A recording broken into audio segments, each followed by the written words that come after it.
So, I said we're talking about inverse trig functions, but first I just want to review what is true about any inverse function. So watch. Uh, yeah, not that. For one thing, if you compose the two, like here, you're doing the inverse, and let me just say right there, that's drawn as an exponent, but if you actually did something to the power of -1, you're doing reciprocal. That's not what we're talking about. The symbol means inverse in this context. Um, and the point is, if you compose a function with its inverse, they cancel each other out. Kind of like if I did this, what is the cube root of 8? 2. Well, what's 2 cubed? Which means the answer to this is 8. If you plug 8 into this, and then it goes through the cube root function, then the cube function, you get the same answer back out. That's what it's saying. Whatever you plug in is what you get out from the two, because they cancel each other out. That's how inverses work. That's kind of the point. Another basic thing. If you want to draw the inverse or find the inverse, and I don't care whether it's graphically or algebraically, all you ever do to find the inverse is swap x with y. Okay? And so, which means in the graph, everything just flips over. So if this is the original function, this is the inverse. It is. Of course, that one's not a function, is it? And we don't like that. But it is the inverse. I'm saying, it just, now, the biggest thing I want to get from this is, well, A, that's how you find the inverse. But B, you notice that the domain and range switched. The domain was all real numbers. Now the range is all real numbers. The domain was only, well, this is technically called the non-negatives, because it includes 0.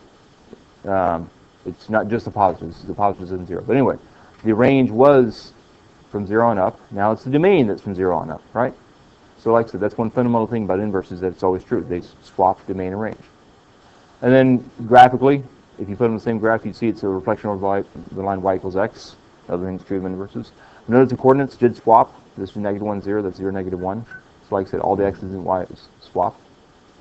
And then finally, if you're trying to do the algebra, it looks like this. If the original is y equals this, you swap x with y to find the inverse. So this is the inverse. It's just we solve for y to write it nicely, okay? And then once we solve for y, we call it the inverse.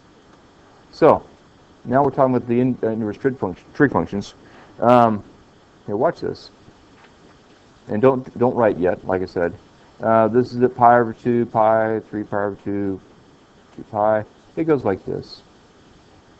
Now, is that the whole thing? No. It goes on forever in both directions, right? So let me draw a little more of it. This isn't going to be perfect. It'll be good enough, though. Okay, it's definitely not perfect. So here's the deal. If I try to draw the inverse of that, we run into a problem. And by the way, this is 1. So now 1 is horizontal. And the -1 that was the minimum y value is now the minimum x value. It's going to go from the origin, and it's going to curve this way now. Hit a maximum 1, then curve back down.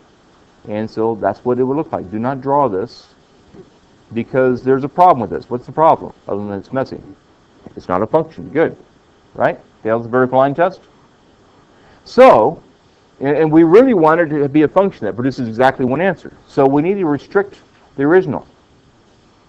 Now, let's say I restrict to like that much. What'd that do? Still not a function, right? So that's not good enough. If I get rid of this, that's better. Okay? Now, what should I go further here? Why not? Yeah, and for one thing, it doesn't help me make it so it's a function, so that's good. But also, if I get rid of anything up here, what am I losing? 1 and anything close to 1, right? So you don't want to do that either. So that's kind of the criteria here, is it needs to cover all the possible values from -1 to 1, but it also needs to be a function when you do the reflection. Okay? So now you can draw this on your note sheet. Put it maximum x of 1, minimum x of -1.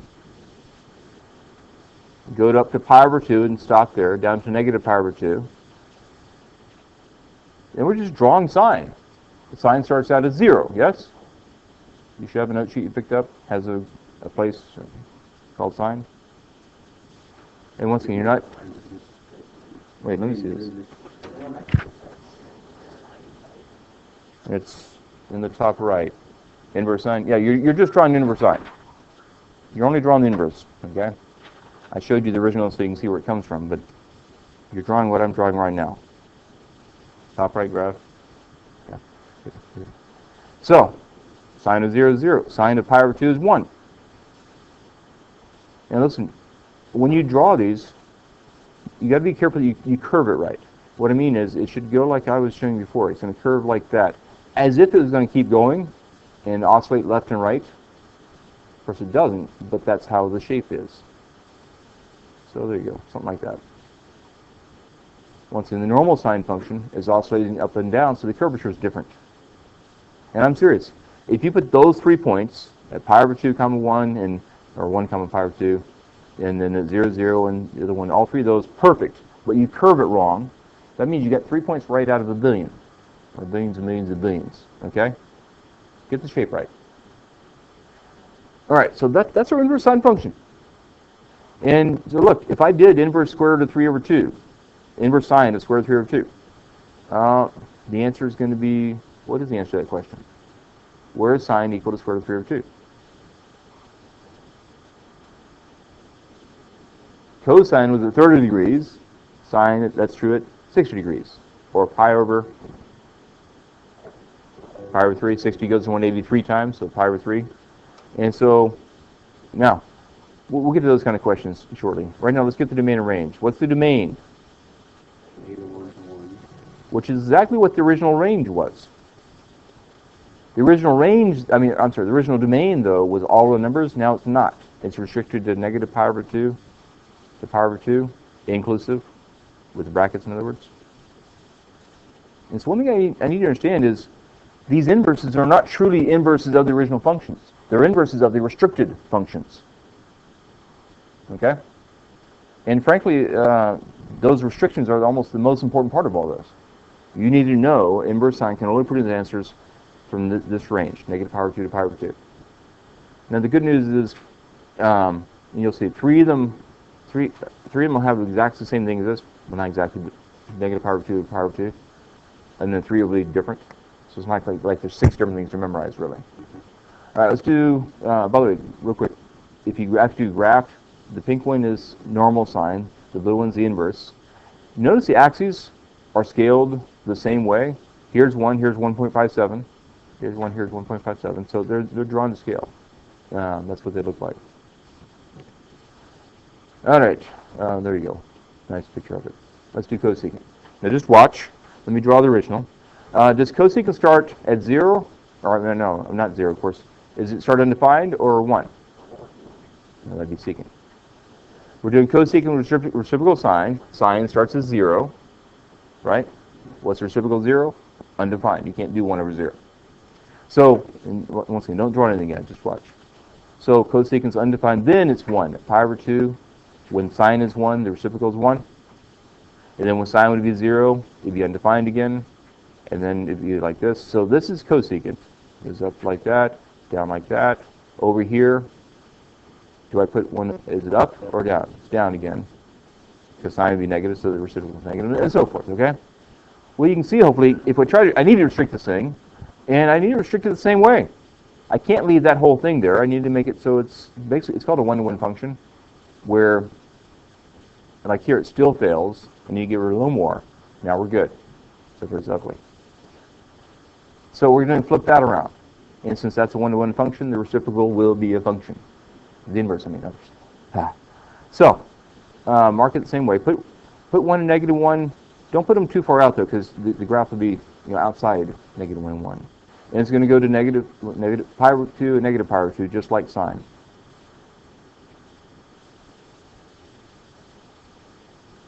And we said it starts with the vertical asymptote on the original, which means it starts with the horizontal asymptote. And I would draw that in there. I know you're drawing right over the x-axis, but I would draw it in there. And then, of course, where sine is 1, cosecant is also 1. And now you have to decide, if you approach that asymptote, are you going to go right to positive infinity or left to negative infinity? Yeah, in the first quadrant, everything's positive still, right? And so go to the right, so your your x values are all positive. By the way, so 0 to pi over 2 corresponds to the first quadrant. What about these angles from 0 to negative pi over 2? Which quadrant is that? Oh, people always do that. Come on, look here. If I go forward into the first quadrant, right, backwards I'm in the fourth quadrant, right? So this corresponds to the fourth quadrant, just for the record. So here, put a point here at -1, and then in the fourth quadrant, sign is negative, it's going to negative infinity.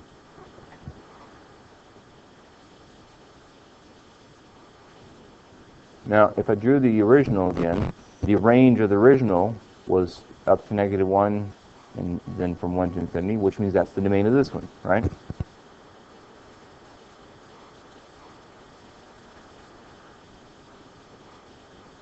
And then the domain was weird. This is the one where you said it's not a pi, multiple of pi. Well, you don't need that. Here it just goes from -2 to power of 2. Except there's something missing. What's missing? Which is at a y value of 0. So you go from power of 2 to 0, then from 0 to pi. It's just like sine. It goes from power of 2 to power of 2, except it is undefined in the middle. Yeah. So maybe like none of the dollars, you just like say goes towards the x-axis. Yeah. But I mean, I'm saying as it goes towards the x-axis, which way should you go? To the right or to the left? To the left. If you do draw to the left, you'll see that it overlaps and it will be a function to the right. That's good.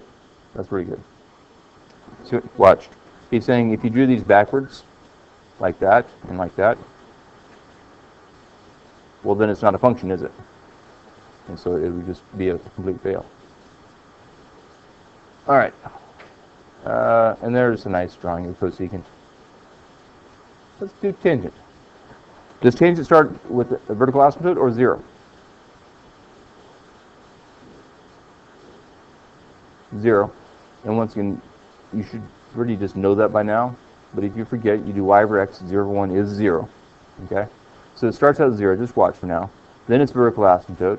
Then it's 0. Then it's vertical asymptote. If I go backwards, there's a vertical asymptote here, and so forth.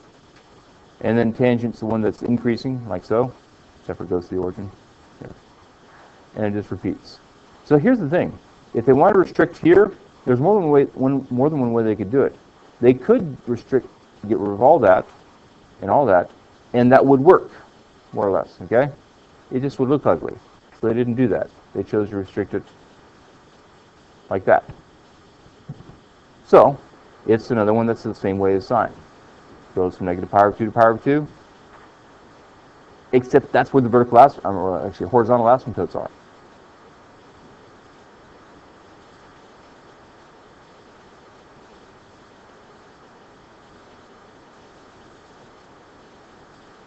And then once again, the first quadrant, everything's positive, so you know it's going to go to the right, the positive infinity up here, the negative infinity down there. And there you go. There's the inverse tangent. Domain? Yeah. Which was the original range.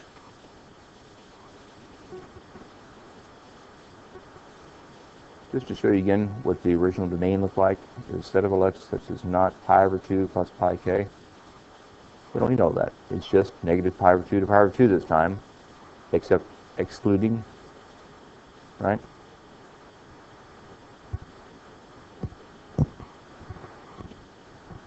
Excluding the endpoints.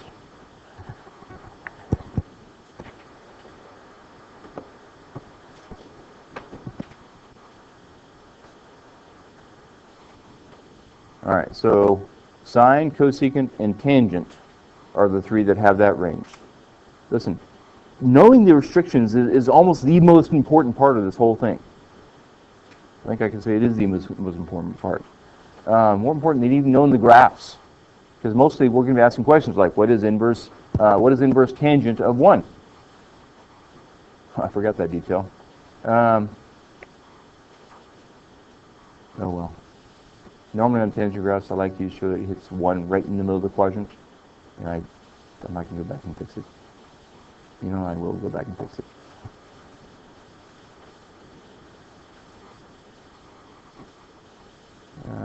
That looks like pretty close to the middle. But once again, right in the middle of each quadrant is where it hits 1 or -1. All right. Let's get the other three done. excuse me.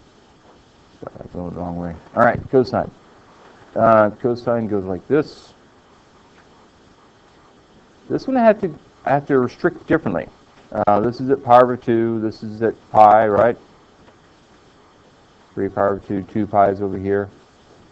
So, any guess how we need to restrict this one to make it work? 0 to pi. It can't be, look, it can't be negative pi over 2 to pi over 2 for a couple reasons. What's one reason that fails? That can't be the restriction. Yeah, it fails a horizontal line test. It's not a one-to-one function. Also, what's the other reason? If you only took this part of it right here, why is that bad? You didn't get anything below any negative values, right? And so, whereas if you restrict it like that up to pi, then you get what you need. It goes from negative 1 to positive 1, and it's 1 to 1. So, draw that. This time you go in 0, pi over 2, and pi. Which quadrants do those correspond to? First in. From pi over 2 to pi is second quadrant. Okay? And then you're going to 1 on the right and negative 1 on the left, of course. Cosine starts out at 1, doesn't it? So when you're at 0 radians, put a point at 1. Then it's 0. Then it's negative 1. And once again, get the curvature right. Okay, well, that's ugly. If we didn't restrict it, it would be like this, oscillating back and forth, left and right forever. And so I'm saying it should be curved like that, as if it's going to keep going. Don't draw like this, in other words. The domain is negative 1 to 1 again, and the range is 0 to pi.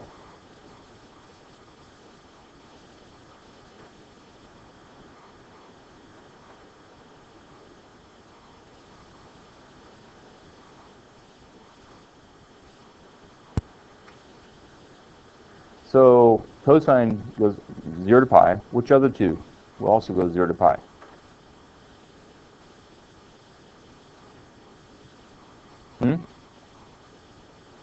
Oh, come on, I said there's only two possibilities. Sine, cosecant, and tangent did one thing, so that means cosine, secant, and cotangent will be like this. Okay? So let's do secant now.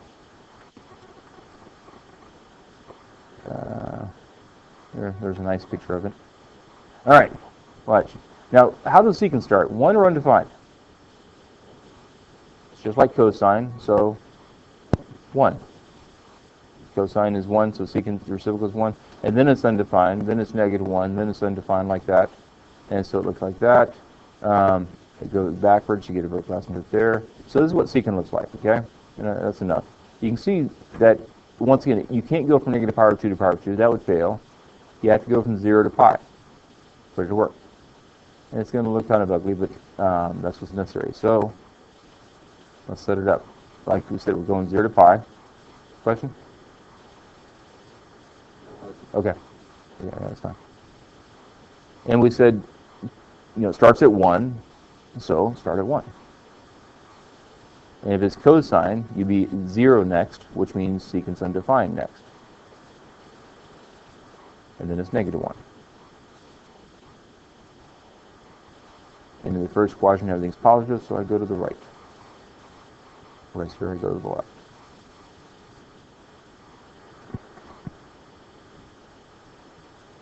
Domain? Yeah, negative infinity to negative 1, inclusive. And then union, all the numbers beyond 1 and beyond. And then the range is just like cosine, except for it leaves out. It goes 0 to pi, but leaves out pi over 2.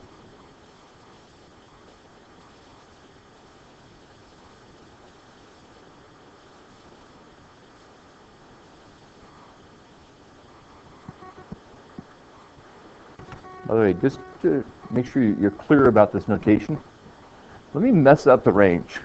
All I'm going to do is this. Make that a bracket. Well, you have to understand, the union operation, all it does It takes everything from the two sets, lumps them all together. So if something's in one set or the other, it's in the union, okay? Well, does that mean now my union is all the numbers from 0 to pi?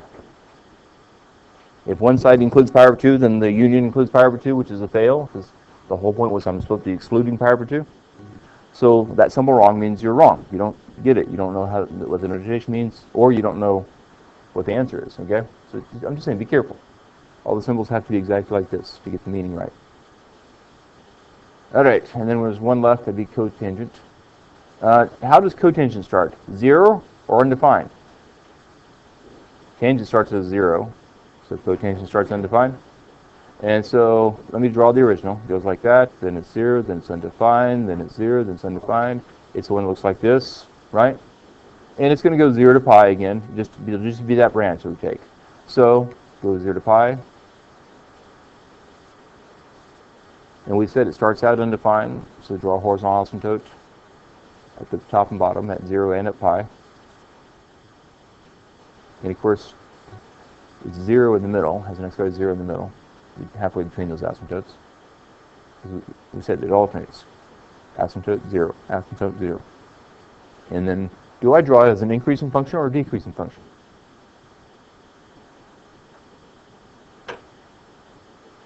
In the first question, it has to be positive.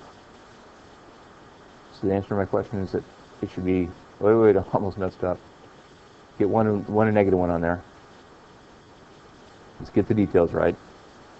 And so halfway in that first question, it hits positive 1.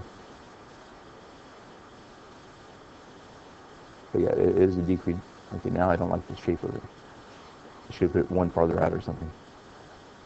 It should look like that, ideally.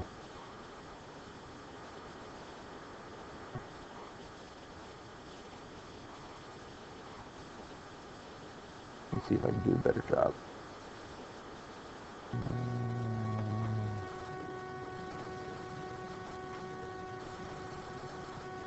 The domain, of course, is all the numbers. What's the range this time?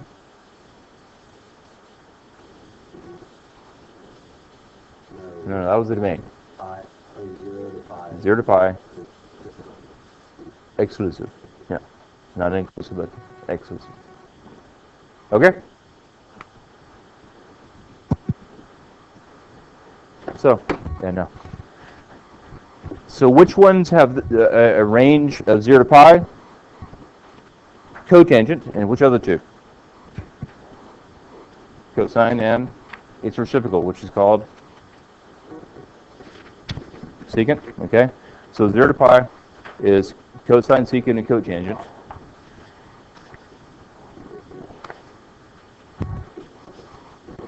And here, there's, and just give me the extras when we get to the back. It takes too long to count. I can count, but this is faster. And I can't always count successfully anyway, so. Seriously, that is one of the things that people mess up the most in math class. They just count wrong. They do all the hard stuff right, and then count wrong. So, we're talking about something, I should probably not yell when I'm recording. We're talking about something that doesn't exist, the inverse unit circle. I say it that way because it's just the unit circle, okay? There is no different unit circle. It's original unit circle, rewritten or customized for answering inverse questions. That's all, okay?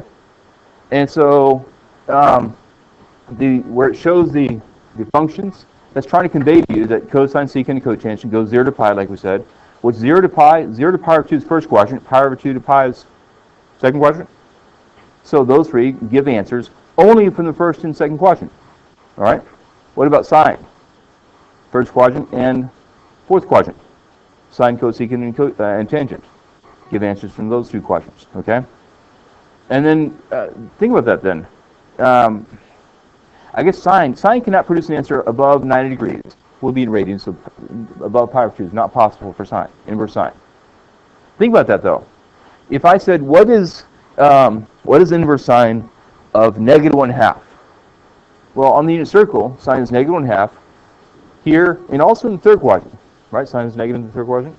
But the only possible answers are a maximum of pi over 2 or a minimum of negative pi over 2. So what I'm getting at is to get here. One way to get there would be to rotate like this. 330 degrees, or 11 pi over 6, if you're talking radians. And if I did sine either one of those angles, I would get negative 1/2. Okay? But we do the inverse, those are not possible answers. Because you can't go past 90, right? So only valid answer is negative 30 degrees, or well, negative pi over 6. We usually express in radians. Okay? Nothing else counts. That's the whole point. That's why we did the restrictions. So you give one answer, which means if you give me a different answer from the one it can produce, it's marked wrong. So be careful about that. We're not talking about coterminal angles anymore. And the unit, the third quadrant simply isn't there because we said these do first and second, these three do first and fourth. Never will the correct answer be a third quadrant answer. Okay? So here, you have the other note sheet.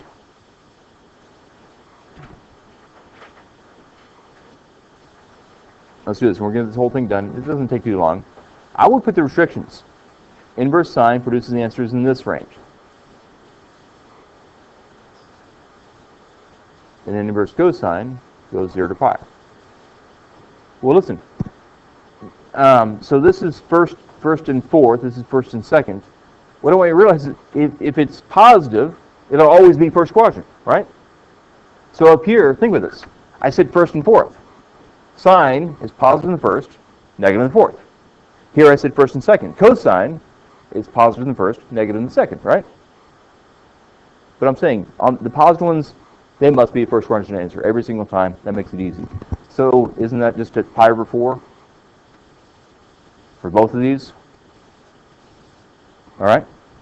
Now, let's do inverse sine of the negative. I tell you, draw this real quick. Sine either goes forwards into the first quadrant or backwards the same amount into the fourth quadrant. So it's easy. If the first quadrant answer was positive pi over 4, then the fourth quadrant answer is negative pi over 4. Okay? Cosine is different. It was still pi over 4 for the positive answer, but to get the negative, you had to go in the second quadrant. So the reference angle is pi over 4. What's the second quadrant angle? I don't know, but in radians. You're right, but in radians. 3 pi over 4. You have to do a little more thought, more thinking to get the inverse cosine angle. It's first or second. Well, in the second quadrant, you just use the reference angle. 1 minus the fourth is 3/4. Okay? Let's do the next ones. And these are easy. Where is sine 1? Due north, and only due north, right? And so that's pi over 2. Where's cosine 1? It starts out 1 at 0, right? Now listen, be careful. If you look at your normal unit circle, let me go back to a normal unit circle. When we fill out the unit circle, you go from 0 to 360 and then 0 to 2 pi, right? So yes, cosine of 2 pi is 1. But inverse cosine of 1 is not 2 pi. It's 0. It can't be 2 pi because cosine only goes 0 to pi, right? So you might even put, not 2 pi in your notes as a reminder, because you're going to make that mistake otherwise. Now, where's sine negative 1? Well, no, cosine is negative 1 at pi. Sine's at negative pi over 2. I kind of switch gears there. Okay?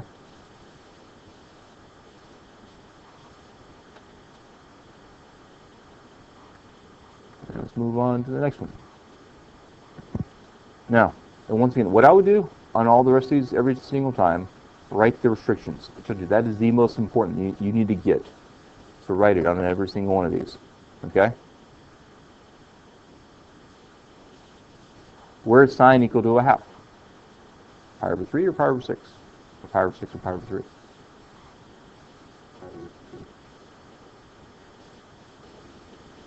Isn't it down here at 30 degrees? And 30 goes in 6 times, so yes, pi over 6.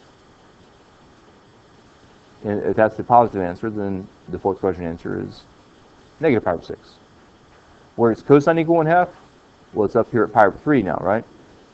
So that one's pi over 3. What's the second quadrant angle that has the same reference angle? What's 1 minus a third? 2/3. 1 minus 1/3 is 1 whole minus a third is 2/3. 2 pi over 3.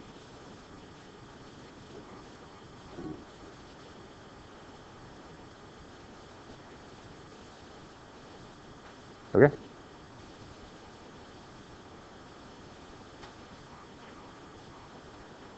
Now, same thing again, same idea. Once again, write the restrictions. What's the restriction for sine? Negative pi over 2 and pi over 3. Whereas cosine is 0 to pi.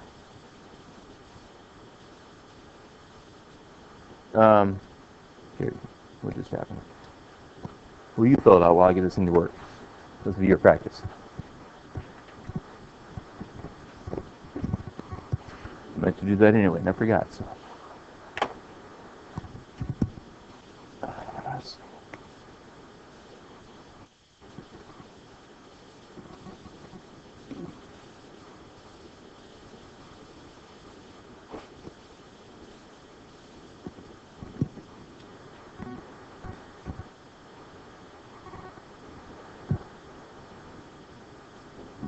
All right. You should have gotten those answers. Check your answers against the screen.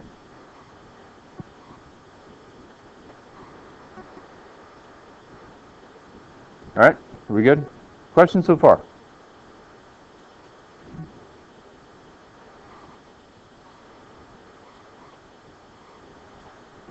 All right. You can see we're going to switch gears to tangent. So let's just get that straight. Tangent 0, then what? No. It's undefined. Up here it's undefined. I mean right here. You do 1 over square root of 3 is, yes, square root of 3 over 3. Then it's, and then, because you can do square root of 3 over 1, you get square root of 3. So there's your tangent values. If it's doing cotangent, it'd be the same numbers reversed. So it'd be 0 here, then the reciprocal would be square root of 3 over 3 here for cotangent. 1 still, but then square root of 3 here, then undefined. Okay? So here, let's do this. What are the restrictions? Well, the same as sine and cosine. Tangent goes from negative pi over 2 to pi over 2, exclusive now though, and then cotangent goes 0 to pi, just like cosine. Well, 1 is easy. It's right in the middle of the quadrant. And once again, it must be first quadrant. If you're given a positive value, it's definitely a first quadrant answer. So that part's easy. What goes here?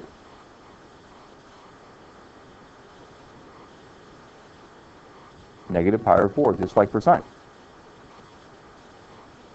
Whereas cotangent's like cosine, so we had pi over 4, but now we need the second quadrant equivalent. Second quadrant that has the same reference angle. And there you go.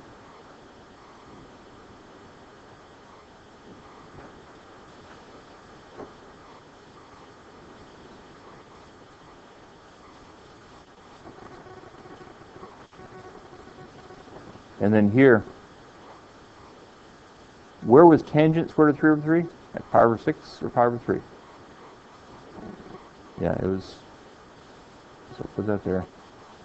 So that means cotangent's at pi over 3, because it's reciprocal.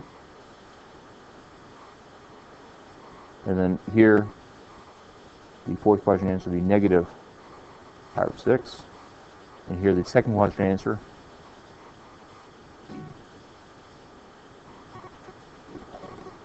yes.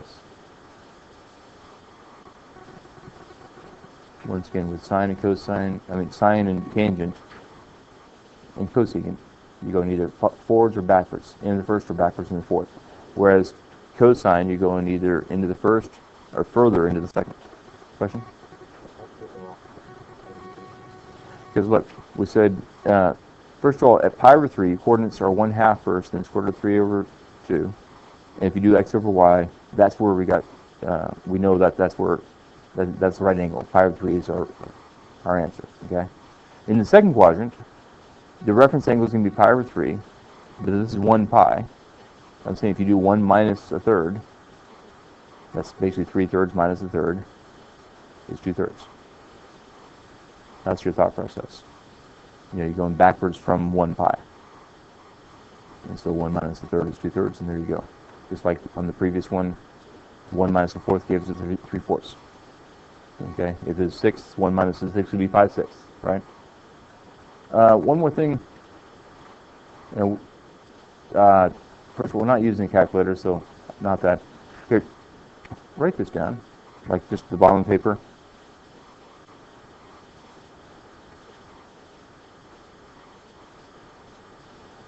And actually, first, tell me which of these is possible. Write them both down.